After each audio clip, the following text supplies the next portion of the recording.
નમસ્કાર, આપ સૌ જોઈ રહ્યા છો ઇન્ડિયા ન્યૂઝ ગુજરાત અને હું છું આપની સાથે કિશન તિવારી। સમાચારોની શરૂઆત કરીએ અને અત્યારે જે એક મહત્વના મુદ્દા પર આપણે વાત કરીશું કે ભારત અને પાકિસ્તાન વચ્ચે જે યુદ્ધની સ્થિતિ યથાવત છે અને જણાવી દઈએ કે શુક્રવારે ચંડીગઢ અને અંબાલામાં હવાઈ હુમલાનું એલર્ટ જાહેર કરવામાં આવ્યું છે અને સાથે સાથે ચંડીગઢમાં આર્મીની જે વેસ્ટર્ન કમાન્ડન્ટ છે અને એનઆઈએ ઓફિસ પણ ત્યાં જ આવેલી છે અને અંબાલામાં એક એરફોર્સની જે સ્ટેશન છે અને રાજસ્થાનના જેસલમેરમાં પાકિસ્તાન સરહદથી 20 કિલોમીટરની અંદર આવેલા ગામડામાં જે ખાલી કરવામાં આવી રહ્યા છે અને એની સાથે સાથે આપણને જણાવી દઈએ કે જેસલમેરમાં એક લશ્કરી સ્ટેશન છે અને પાકિસ્તાન બોર્ડરનો 500 કિલોમીટરનો ભાગ એની બાજુમાં છે અને આ દરમિયાન જમ્મુ અને કાશ્મીરના સાંબામાં આંતરરાષ્ટ્રીય સરહદ પર બીએસએફે 7 આતંકવાદીઓને ઠાર માર્યા છે અને પાકિસ્તાનની ધનદાર પોસ્ટ પર ગોળીબાર કરવામાં આવ્યો હતો। જણાવી દઈએ કે રક્ષામંત્રી રાજનાથ સિંહે army chief general Upendra Dwivedi, navy chief admiral Dinesh Tripathi, air chief marshal AP Singh અને સીડીએસ અનિલ ચૌહાણે તાજેતરની પરિસ્થિતિ વિશે માહિતી આપી હતી અને ગૃહમંત્રી બીએસએફ અને સીઆઈએસએફ અધિકારીઓ સાથે પણ બેઠક કરવાના છે અને જણાવી દઈએ કે ગુરુવારે રાત્રે પાકિસ્તાનને જમ્મુ કાશ્મીર, પંજાબ અને રાજસ્થાનમાં 11 સ્થળે ડ્રોન અને મિસાઇલ દ્વારા હુમલો કર્યો હતો અને પાકિસ્તાનની આત્મઘાતી ડ્રોન દ્વારા જે જમ્મુ એરપોર્ટ અને પઠાનકોટ એરફોર્સ સ્ટેશનને પણ નિશાના બનાવવામાં આવ્યા હતા અને ત્યારે ભારતે તેની સંરક્ષણ પ્રણાલી S-400 અને આકાશ મિસાઇલથી તેમને નિસફળ બનાવ્યા છે। આગળ આપણે જણાવી દઈએ કે એલઓસી અને આંતરરાષ્ટ્રીય જે સરહદ પર 50થી વધુ પાકિસ્તાની ડ્રોનને તોડી પાડવામાં આવ્યા છે।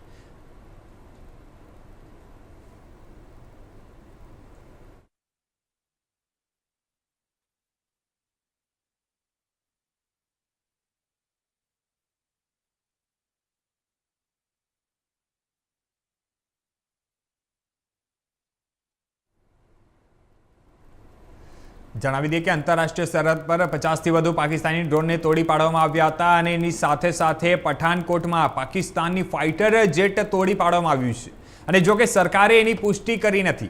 હમણાં હાલમાં આપણે જાણીએ છીએ કે જે ગઈકાલે રાતના પાકિસ્તાન દ્વારા જે અચાનક હુમલાનો પ્રયાસો કરવામાં આવ્યો હતો અને એના પછી ભારતના ઓપરેશન સિંદૂર જે હવાઈ હુમલા પછી પાકિસ્તાને ત્રીજી વખત પંજાબ પર હુમલો કર્યો છે અને સવારે 5 વાગે અમૃતસરમાં ડ્રોન હુમલો થયો હતો અને જો કે ભારતીય સેનાની સંરક્ષણ પ્રણાલી S-400 ખાસ વિસ્તારમાં 2 ડ્રોનોને તોડી પાડ્યા છે અને આમાંથી એક નાનું હતું અને બીજું એક મોટું હતું। આપણે જણાવી દઈએ કે પઠાનકોટમાં મોડી રાત્રે થયેલા હુમલા બાદ પોલીસે શુક્રવારે સવારે એરબેઝ નજીક સર્ચ ઓપરેશન શરૂ કર્યું છે અને આ દરમિયાન નદી કિનારે એક બોમ્બ મળી આવ્યો છે। એની સાથે આપણે વાત કરીએ તો જે બાદ સેનાએ વિસ્તાર ખાલી કરાવ્યો છે અને આ સાથે કરોલી ગામ નજીક એક ડ્રોન મળી આવ્યો હતો અને સેનાએ તેને પોતાના નિયંત્રણમાં લઈ લીધું છે અને અહીં પણ સવારે 4:30 વાગ્યે 3 થી 4 વિસ્ફોટોનો અવાજ સંભળાયો હતો। 15 મે સુધી ફટાકડા ફોડવાના ડ્રોન ઉડાવવા પર હમણાં હાલમાં ગુજરાત સરકાર દ્વારા પ્રતિબંધ મૂકવામાં આવ્યો છે। સાથે જણાવી દઈએ મહત્વના સમાચાર કે સુરતમાં બ્લેક અને મરીન કમાન્ડો તૈનાત કરવામાં આવ્યા છે અને અમદાવાદથી 75 નવી એમ્બ્યુલન્સ કચ્છ અને જામનગર મોકલવામાં આવી છે અને એની સાથે દ્વારકા પણ મોકલવામાં આવી છે। હમણાં હાલ ગુજરાત આ તમામ સ્થિતિને લઈને ગુજરાતમાંથી મહત્વના જે સમાચાર સામે આવી રહ્યા છે આપણે જણાવી દઈએ કે હમણાં હાલમાં ગુજરાતમાં પણ તંત્ર એકદમ એલર્ટ બન્યું છે। તેની સાથે સાથે હમણાં ગુજરાતના ઘણા બધા વિસ્તારોને દરિયાકાંઠાઓને હાઈ એલર્ટ મોડ પર રાખવામાં આવ્યો છે અને એની સાથે હમણાં હાલમાં આપણે વાત કરીએ તો જે દરિયાઈ વિસ્તારો છે, દરિયાકાંઠો છે, તે તમામ વિસ્તારને અત્યારે હાલમાં હાઈ એલર્ટ મોડ પર મૂકવામાં આવ્યો છે। સુરતની આપણે ખાસ વાત કરીએ તો સુરતમાં Hazira port, Surat railway station, Surat airport તમામ જગ્યાને હમણાં હાઈ એલર્ટ મોડ પર રાખવામાં આવ્યો છે। ગૃહ મંત્રાલય તરફથી જે મિટિંગ કરવામાં આવી હતી અને જેમાં આપણે ગૃહ રાજ્યમંત્રી જે છે હર્ષભાઈ સંઘવી તેમના તરફથી એવું કહેવામાં આવ્યું હતું કે જે પણ નાગરિક આપણા ભારતના જે સેના છે તેમનો મનોબળ તોડવાનો જે પણ પ્રયાસ કરશે તેમના વિરુદ્ધમાં કાયદેસરની કાર્યવાહી કરવામાં આવશે અને એવા ફેક કોઈ પણ પોસ્ટ કરવો નહીં। અને એની સાથે સાથે આજે જણાવી દઈએ કે એક મહત્વના મોટા સમાચાર સામે આવી રહ્યા છે જેમાં વિરાટ કોહલીએ આજે જે ક્રિકેટર વિરાટ કોહલી છે તેમણે આજે એક ઇન્સ્ટાગ્રામ પર પોસ્ટ કર્યો હતો અને ઇન્સ્ટાગ્રામ પર પોસ્ટ કરીને કહ્યું કે અમારા જે દેશના સૈનિકો છે સલામ છે એમને જે કારકિર્દી છે અને જે પ્રકારે જે આપણા દેશના સૈનિકો જે કાર્યવાહી કરી રહ્યા છે અને જે જબરાતોડ જવાબ આપી રહ્યા છે, જે પ્રતિક્રિયા આપી રહ્યા છે તેને લઈને આ બધા મોટા સમાચારો સામે આવી રહ્યા છે. હાલમાં તમે જોઈ શકો છો દ્રશ્યોમાં પણ જે હિસાબે પાકિસ્તાને જે હુમલાનો પ્રયાસ કર્યો હતો અને તેને આપણા ભારતના જે ડિફેન્સ સિસ્ટમ છે, એર ડિફેન્સ સિસ્ટમ અને ભારતીય સેનાના જે તે લોકોએ એને સતત નિસફળ કરી દીધું છે.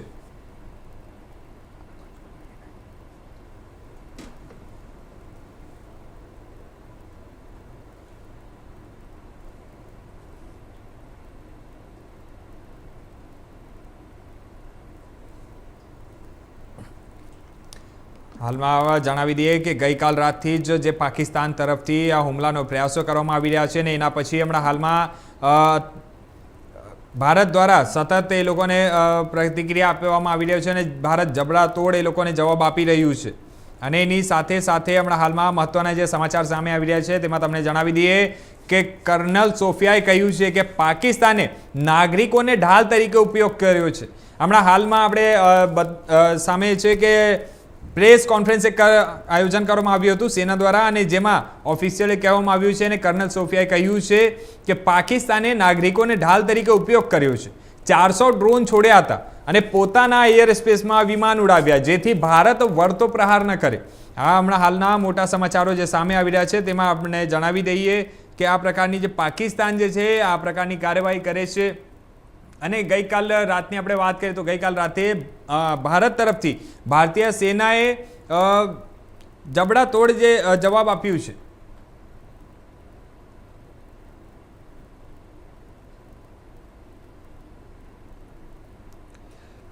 એની સાથે આપણે જણાવી દઈએ કે હમણાં હાલમાં ચંડીગઢ અંબાલામાં હવાઈ હુમલાની ચેતવણી પણ આપવામાં આવી છે અને તેલ કંપની આપણા જે દેશના તેલ કંપનીઓ છે તેમણે કહ્યું છે કે દેશમાં પેટ્રોલ, ડીઝલ, ગેસની કોઈ અછત નથી અને કૃષિ મંત્રીએ કહ્યું કે અનાજનો ભંડાર પૂરતો છે જેથી ઉતાવળમાં ખરીદી નહીં કરવું.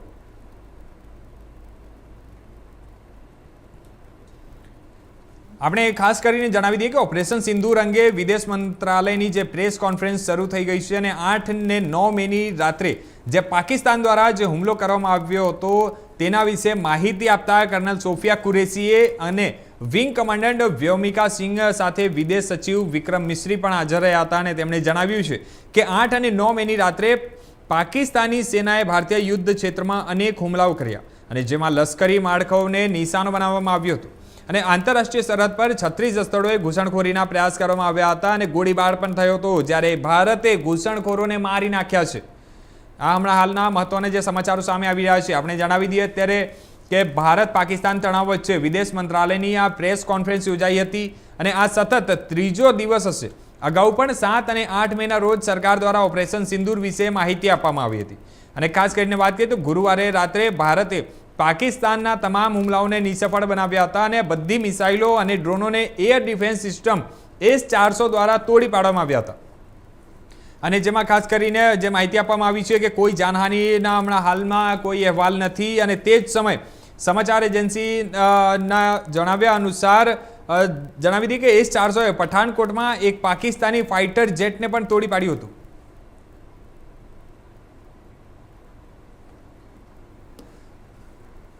હવે હાલમાં સમાચાર પર વધુ વિગતવાર વાત કરવા માટે અમારી સાથે જોડાઈ રહ્યા છે હર્ષ રાઠોડ અમારા ન્યૂઝ રૂમથી લાઈવ. જી હર્ષ, આપનું સ્વાગત છે અમારી સાથે આ ચર્ચામાં. હાલમાં હું આપને એ વસ્તુ પૂછવા માંગીશ કે જે પાકિસ્તાન તરફથી સતત આજે હુમલાનો પ્રયાસ કરવામાં આવી રહ્યો છે અને જેનો ભારતીય સેના જે આપણી દેશની સેના છે તે મજબૂતીથી જબડાતોડ રીતે એને જવાબ આપી રહી છે, તો આ પાકિસ્તાન અત્યારે બોખડાહટમાં એ આ પ્રકારની જે કાર્યવાહી છે તે શું કામ કરી રહી છે? જો કિશન, એક વસ્તુ એ પણ છે કે જે પાકિસ્તાન અત્યારે જે કાર્યવાહી કરી રહી છે, પાકિસ્તાન જે પણ પગલા લઈ રહ્યા છે તે પગલાની પાછળ એના કોઈ કારણો સામે નથી આવી રહ્યા, પરંતુ ખાલી એને એક જ વસ્તુ દેખાઈ રહી છે કે અત્યારે ભારત અમારા ઉપર હુમલો કરી રહ્યો છે તો અમારે પણ તેના ઉપર હુમલો કરવો જોઈએ.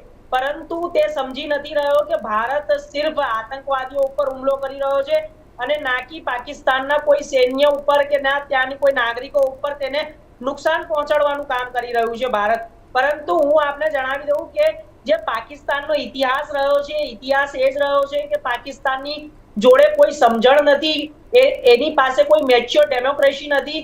જેવી ભારત પાસે છે, મેચ્યોર ડેમોક્રેસી છે, ભારતની પાસે ઘણા બધા સંસાધનો છે, એની પાસે ભારત પાસે ઘણી બધી નીતિઓ છે, એની પાસે કામ કરવાની ક્ષમતા છે, પરંતુ પાકિસ્તાન પાસે એવું કશું જ નથી કે જે તે વિચારી શકે. ત્યાંના જે વિદેશ મંત્રી છે તે પણ ઘણા બધા ઉટપટાંગ બયાનો આપતા હોય છે અને નિવેદનો આપે છે. હાલમાં તમને જો હું જણાવી દઉં કે પાકિસ્તાને જે ગઈકાલે હરકત કરી હતી તેનો હરકતનો જવાબ વળતો આપવામાં આવ્યો હતો અને ભારતે તેનો જવાબ ખૂબ જ સારી રીતે આપ્યો છે અને તેના દરેકે દરેક જે પ્રયાસો હતા તેને નિષ્ફળ બનાવી દીધા છે.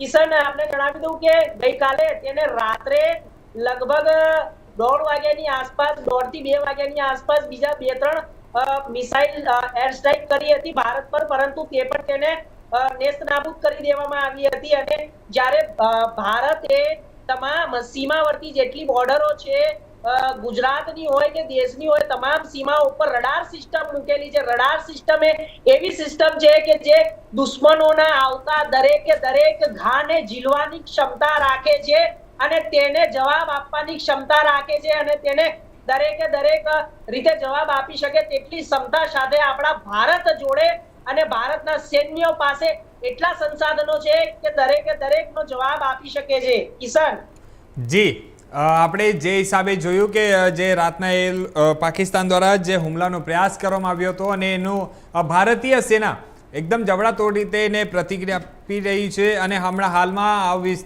આ સમાચાર પર વધુ વિગતવાર વાત કરવા માટે અમારી સાથે જોડાઈ ગયા છે જીતેન્દ્રભાઈ પટેલ, જે વરિષ્ઠ પત્રકાર છે. જીતેન્દ્રભાઈ, આપનું ખૂબ ખૂબ સ્વાગત છે અમારી સાથે આજની ચર્ચામાં. જી, હાલમાં હું આપને એ પૂછવા માંગીશ કે જે ગઈકાલે રાતથી પાકિસ્તાનમાં ખળબળાટ મચી ગયો છે અને પાકિસ્તાન ક્યાંક ને ક્યાંક બોખલાહટમાં આ પ્રકારની કાર્યવાહી કરી રહ્યો છે. અને જ્યારે આપણે જોયું કે રાતે રાત એ લોકોની જે સેના ચીફ છે તેમની પણ બદલી થઈ ગઈ છે. જો આપ શું કહેવા માંગશો? કિશન, પાકિસ્તાન એ નવટંકી દેશ છે. આ હુમલો કાલે એમને ખબર હતી કે આ હુમલાનો અમારી, કારણ કે એ અગાઉ એકવાર હુમલો કરી ચૂક્યા છે પ્રથમ દિવસે, ત્યારે એમને એક પણ હુમલાના એક પણ મિસાઇલને અહીંયા જમીન સુધી પહોંચવા નથી દીધી. ભારતીય સેનાના જે જીતેન્દ્રજી, આપણો કેમેરો સીધો કરજો. આપણે બચાવી ચૂક્યા છે. જી, કાલે એટલા માટે કે ત્યારે પ્રજાને જવાબ શું આપવો, લોકોને તો એ લોકોએ રાખવા પડે હાથમાં, એટલે એ બતાવવા પૂરતા માત્ર હુમલો કરવા માટે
મોટા સમાચાર જે સામે આવી રહ્યા છે એમાંથી હું આપને પૂછવા માંગીશ કે જે અજીત ડોભાલ અને અમિત શાહની એક મીટિંગ થઈ અને એમાં ખાસ કરીને આપણે જણાવી દઈએ કે રાજનાથ સિંહે આર્મીને જે ત્રણેય પાંખના ચીફને બ્રીફ આપી છે.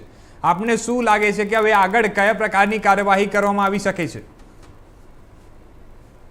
ચોક્કસ, હવે યુદ્ધ એ જ કલ્યાણ જે નીતિ પર કદાચ હવે આપણે જઈ રહ્યા છીએ અને એની તૈયારીઓ, કારણ કે યુદ્ધ કરવા પહેલા આંતરિક તૈયારીઓ કરવી જોઈએ.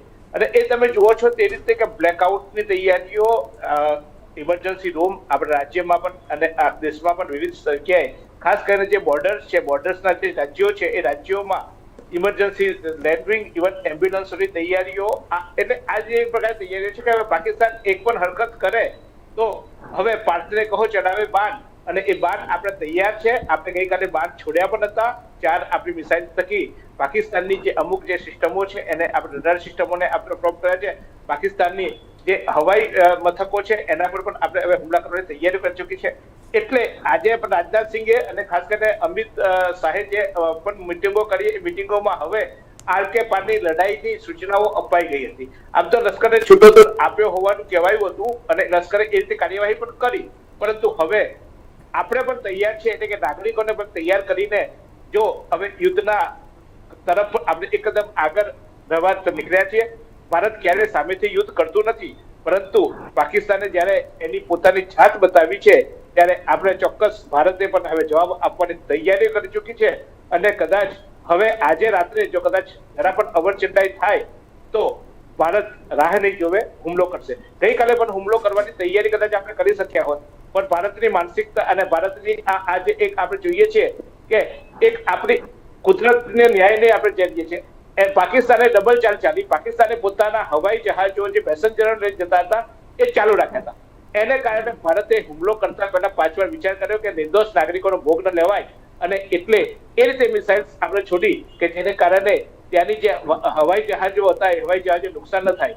પણ આપણે માનવતા નતા ભૂલ્યા, અને પાકિસ્તાન આપણે ત્યાં આવીને ધર્મ પૂછીને જ્યારે લોકોની પાકિસ્તાનના આતંકીઓ, પાકિસ્તાનથી આવેલા આતંકવાદીઓ, પાકિસ્તાન નહીં શબ્દો વાપરીશ, પાકિસ્તાનથી ટ્રેન થયેલા આતંકવાદીઓએ જે અમાનવી કૃત્ય કર્યું હતું એની સામે આવી સ્થિતિમાં પણ ભારતે માનવતા દેખાડી. પણ હવે પાકિસ્તાનના આ બેવડા ધોરણો છે, પણ ભારત પાસે એવા મિસાઇલ્સ છે કે જે ચોક્કસ ટાર્ગેટ પર પહોંચી શકે.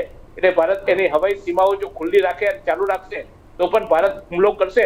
એ તૈયારીઓ કદાચ આજની મિટિંગોમાં કહેવાય રહી છે.